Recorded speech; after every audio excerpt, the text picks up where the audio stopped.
Бул Кыргызстанда жүздөп саналган жөнөкөй орто мектептердин бири. Улуу кичүүдебей балдар танаписке чыгып, мектеп ичи шаңдуу. Бирок бул Красная Речка айылындагы окуу мекемеси адаттагы билим берүү жайларында эмес. Анткени ал инклюзивдик билим берүү боюнча пилоттук мектептердин тизмесинде.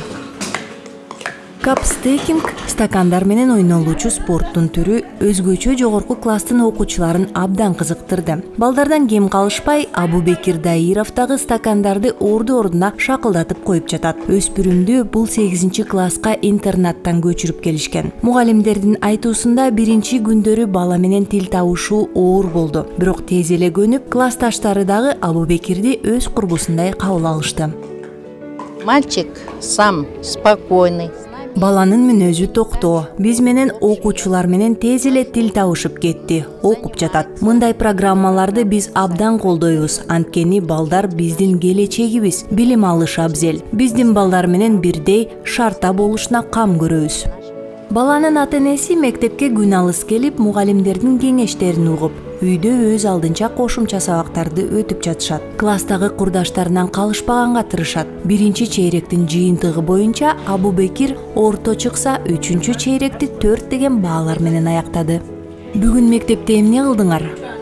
Мага мектептен баа коюп, Азамат деп макташты.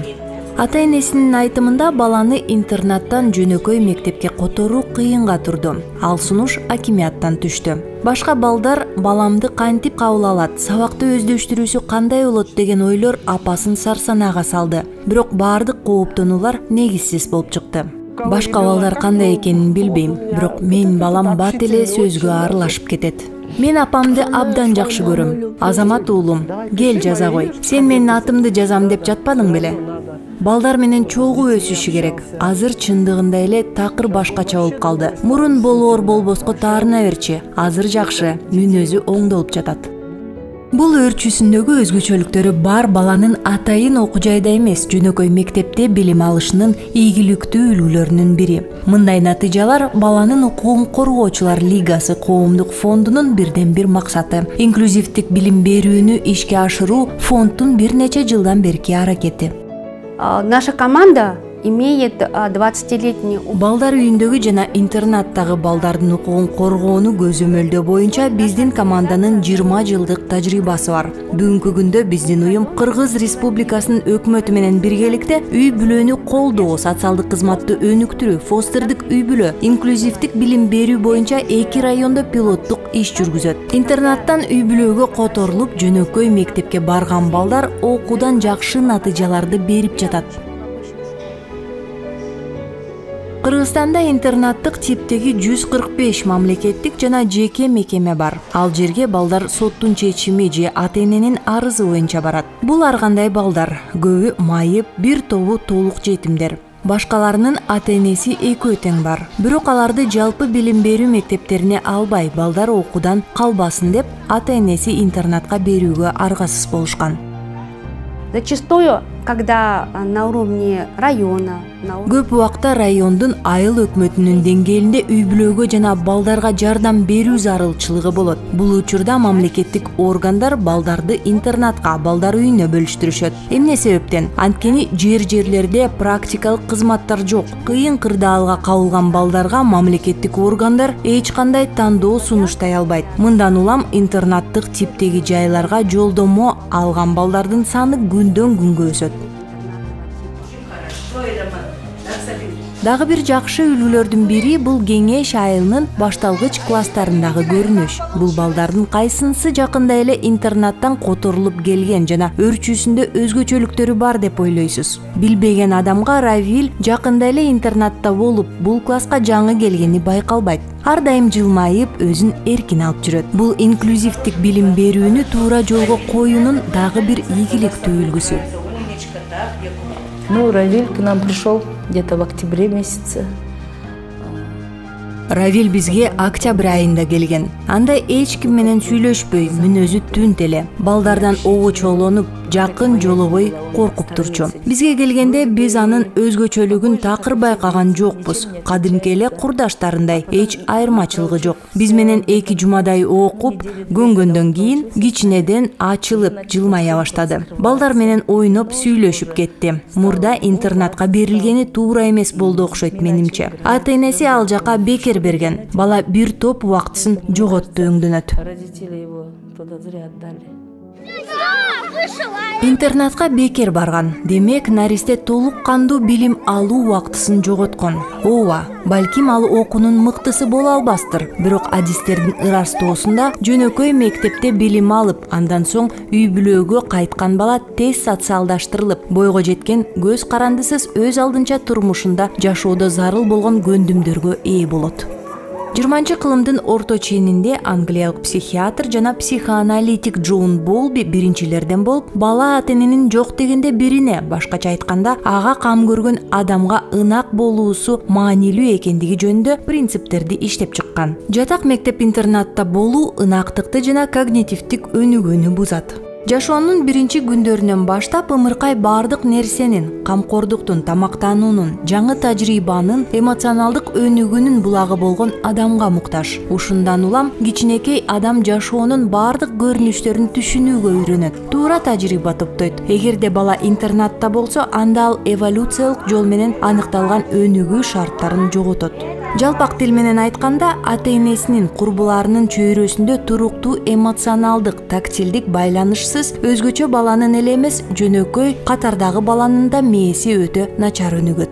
Нас, детских правозащитников, беспокоит то, Биз балдардын укугун коргоочулар бүгүнкү күндө 3000ге жакын мүмкүнчүлүгү чектелген балдар атайын адистештирилген көмөкчү мектеп-интернаттарда билим алып жаткандыгына тынчсызданабыз. Ошол эле учурда кээ бир балдар билим алуу үчүн үй бүлөлөрүнөн бөлүнүүгө аргасыз болушат. Билим алуу укугу баланын үй бүлөлүк укугун алмаштырбашы керек. Себеби бул айрыкча майыптыгы бар бала үчүн өзгөчө камкор жана мээримдүү үй бүлөдө болуусу эң негизги шарт. Эл аралык стандарттарга ылайык балдар күн сайын ата-энесинин мээримине жана камкордугуна ээ болбой калганда аларга кайдыгер мамиле пайда болот. Ал эми бул зомбулукка барабар. 2019-жылы Гарвардтын ташталган балдар басылмасынын котормосу жарыкка чыгып, анда жабык мекемеде жашоо балдардын өнүгүүсүнө кандайча таасир этерин көрсөткөн узак мөөнөттүү изилдөөнүн жыйынтыгы келтирилген. Изилдөө 2000-жылы Бухарестте Румыния өкмөтүнүн колдоосу менен Гарвард медициналык мектебинин, Мэриленд университетинин жана Тулейн университетинин медициналык борборлорунун адистери тарабынан башталган. Изилдөөгө катышуу үчүн окумуштуулар 22 айлык орто курактагы 136 баланы балдар үйүнөн тандап алышкан. Балдарды эркин тандоо менен 2 тең топко бөлүштүрүштү. Изилдөөчүлөр балдардын жарымын багып алууну каалаган адамдардын тарбиясына ишенип, ал эми калганын жабык мекемелерде калтырышты. Изилдөө учурунда 2 топтун балдарын бири-бирине жана ар дайым өз үй бүлөлөрүндө жашаган балдардын көзөмөл тобуна салыштырып турушкан. Дети, которые находились в учреждениях интернат тибиндеги мекемелерде жаткан балдар 12 жылдан бери байкалган. Бул изилдөөгө ылайык баланын 3 ай интернаттык мектептерде болушу 1 айга баланын артта калуусуна таасир этет. Билесизби, балдар биологиялык үй бүлөгө кайтып келишпей, багып алган үй бүлөдө деле болушса, анын таасири абдан жакшы болду. Баланын ден соолугу, физикалык өрчүүсү жана эмоционалдык жагынан дагы. Бирок балдарды фостердик үй бүлөгө тарбияга бергенде, балага толугу менен 100% компенсация берилет деген ойдон алыс болушубуз керек. Жок, интернаттагы суук мамиледен калган жан дүйнөсү, жабыркашы бул жерде деле сакталып кала берет. Башкача айтканда, бөлбөө жөнүндө чечим чыгаргандан мурун эмне кылып жатканыбыз жөнүндө кылдат ойлонушубуз керек. Башкача айтканда, илимий тажрыйба көрсөткөндөй, балдардын интернатта, балдар үйүндө, ымыркайлар үйүндө болушу балага анча деле пайдалуу эмес. Анын үстүнө бул мамлекет үчүн да пайдалуу эмес. Адистер инклюзивдүү программа боюнча кадимки мектепте балдарды окутуунун наркы менен интернаттагы жашоо наркын салыштырып көрүштү. Корутундусу акыркылардын пайдасына эмес болуп чыкты. Жалпысынан Кыргызстандагы интернаттарда 9700дөн ашуун бала билим алат. При этом только 4% детей Бирок балдардын 4% гана толук жетим катары катталган. Калган 96% балдардын ата-энесинин бирөөсү же экөө тең бар. Жыл сайын мамлекет тарабынан бул мекемелерди күтүүгө 1,5 миллиард сомдон ашык каражат сарпталаарын белгилегим келет. Bir баланы багуу үчүн айына 14 миңден 20 миң сомго чейин каралган. Бул сумманын 25% гана балага жетет. Калган 75% ушул эле имараттарды оңдоого, коммуналдык кызматтарга, техникалык тейлөөгө жана ушул мекемелерде иштеген кызматкерлердин эмгек акысына кетет. Бул маселени чечүүнүн башка жолу барбы? Ооба, бар дешет адистер. Бул балдардын көпчүлүгүн кадимки мектептерге, жөнөкөй класстарга өткөрүп берүү. Ооба, айрым балдарга өзүнчө программа керек, бирок көпчүлүгү жалпы негизде эле окуп аракет кылып жатышат. Мисалы, жогорку класста окуган Камила. Я училась в интернате. Мен интернатта 4-класстан бери окудум. Анан мени интернаттан которушту. Кийин 7-класстан 8-класска өттүм. Азыр мен Дмитриев атындагы орто мектебинде окуйм. Бул жерде жатак мектепке караганда досторум көбүрөөк. Жана бул жерде алда канча жакшы.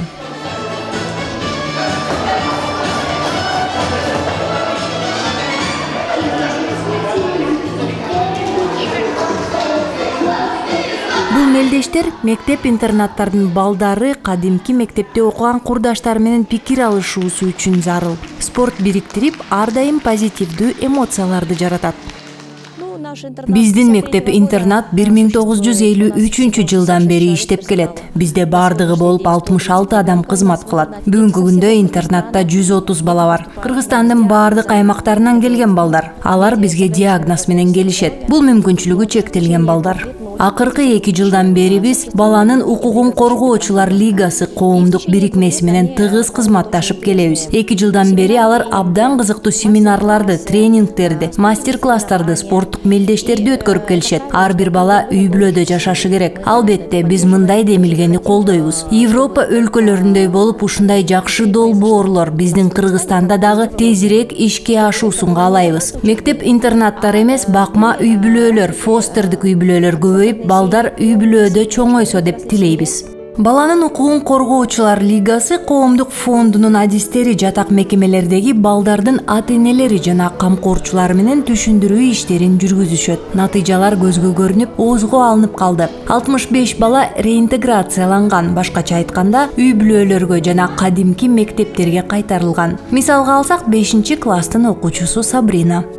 Сабрина бизге сентябрдын башында келди. Интернаттан которулган. Ал абдан акылдуу кыз, жоопкерчиликтүү. Ал башкалардай эле акыл эс жөндөмү менен эч айырмаланбайт. Биз бир эле программа менен өтүп жатабыз. Жетишүүсү жакшы, үй тапшырмасын аткарат, айтканыңды 2 кылбайт. Мисалы, мен англис тилин үйрөтөм, ал сабакты 4кө билет. Музыкадан 4 алат, көркөм сүрөт сабагынан жакшы сүрөт тартат. Дене тарбия жана информатика боюнча 4 деген баага татыктуу.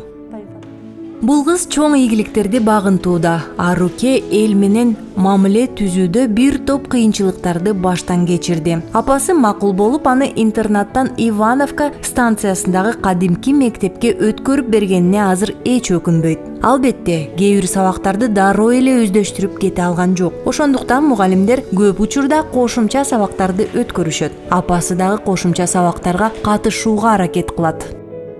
Аруке немеден көпчүлүктөн мындай неметип турчу да, коркуп турчу. Мурун көпчүлүккө барганда мындай неме кылып, мындай урушуй, балким мындай неме кылбайбы деген корку бар болчу да. Азыр аны свободный жүрөт, өзү каалаганын кылат. Туруп алып класска туруп алып эжейин неме кылып жазат, өзү ойнойт ушинтип. Неме да мындай корку сезим деген жоголду, мындай обществого неме кылды да, аябай көндү. Обычный балдар менен балким тил табышабы, балким окуй албашулар менен, алар балким баламды, кызымды балким ушул кандай кабыл алышат деген корку болду башында. Бирок андан кийин балдардын баары ушу өзүнүн бөөгүндө, өзүнүн досундай баары жакшы кабыл алышты. Өзү дагы ушулар менен чогуу ойноп, аябай неме болду да, аябай бизге какой-то бир открытие болду да. 2018-жылы биз балдар үйүндөгү жана мектеп интернаттардагы балдардын абалына көңүл бурушун өтүнүп президентке кайрылдык. Ошондой эле ар бир баланын үй бүлө чөйрөсүнө кайтып келишине көмөк көрсөтүүсүн сурандык. Ошондо балдар үйлөрүн жана мектеп интернаттарды реформалоо тутумун жандандыруу башталды.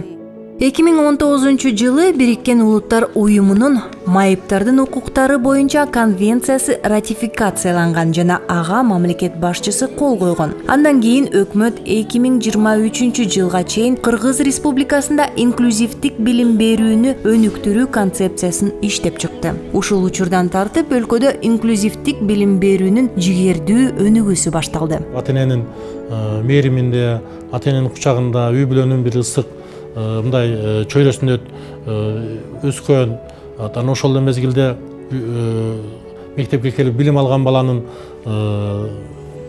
мүмкүнчүлүктөрү мындан да кеңири болот да.